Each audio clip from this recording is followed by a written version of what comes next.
আসসালামু আলাইকুম প্রিয় ফুটবল ফ্যান্স। ফুটবল দেশের আরও একটি ভিডিওতে আপনাকে স্বাগতম। 2026 ফিফা বিশ্বকাপের গ্রুপ পর্বে নিজেদের প্রথম ম্যাচে ডিআর কঙ্গোর বিপক্ষে মাঠে নেমেছিল ক্রিশ্চিয়ানো রোনালদোর পর্তুগাল। সেই ম্যাচটিতে অবশ্য ডিআর কঙ্গোর সঙ্গে 1-1 গোলের ড্র নিয়ে মাঠ ছেড়েছে পর্তুগাল।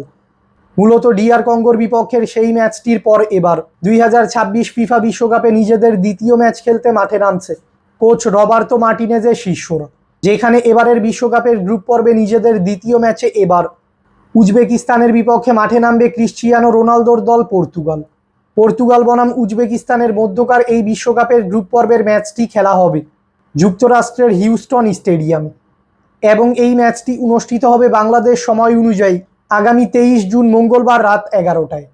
নিজেদের ফুটবল ইতিহাসে এই প্রথমবারের মতো ফিফা বিশ্বকাপে অংশগ্রহণ করেছে মধ্য এশিয়ার দেশ উজবেকিস্তান।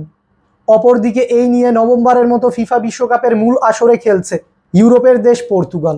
বর্তমানে 2026 ফিফা বিশ্বকাপের কে গ্রুপের পয়েন্টস টেবিলে এক ম্যাচ শেষে 1 পয়েন্টস নিয়ে পয়েন্টস টেবিলে তৃতীয় অবস্থানে রয়েছে পর্তুগাল। অপরদিকে এক ম্যাচ শেষে 0 পয়েন্টস নিয়ে পয়েন্টস টেবিলে চতুর্থ স্থান অর্থাৎ তলানিতে রয়েছে উজবেকিস্তান। তাই পর্তুগালকে গ্রুপ কে এর চ্যাম্পিয়ন দল হিসেবে পরবর্তী রাউন্ডে কোয়ালিফাই করতে হলে উজবেকিস্তানের বিপক্ষের এই ম্যাচটিতে অবশ্যই জয় পেতে হবে পর্তুগালকে। এই প্রথমবারের মতো কোনো প্রতিযোগিতামূলক ম্যাচে মুখোমুখি হতে যাচ্ছে পর্তুগাল ও উজবেকিস্তান, তাই এ দু দলের পূর্ব কোনো পরিসংখ্যান নেই। পর্তুগাল ফুটবল দল নিজেদের খেলা সর্বশেষ 5টি ম্যাচে 3টি ম্যাচে জয় ও বাকি 2টি ম্যাচ ড্র করেছে। অপরদিকে উজবেকিস্তান ফুটবল দল নিজেদের খেলা শেষ 5টি ম্যাচে 2টি ম্যাচে জয় ও 3টি ম্যাচে পরাজিত হয়েছে।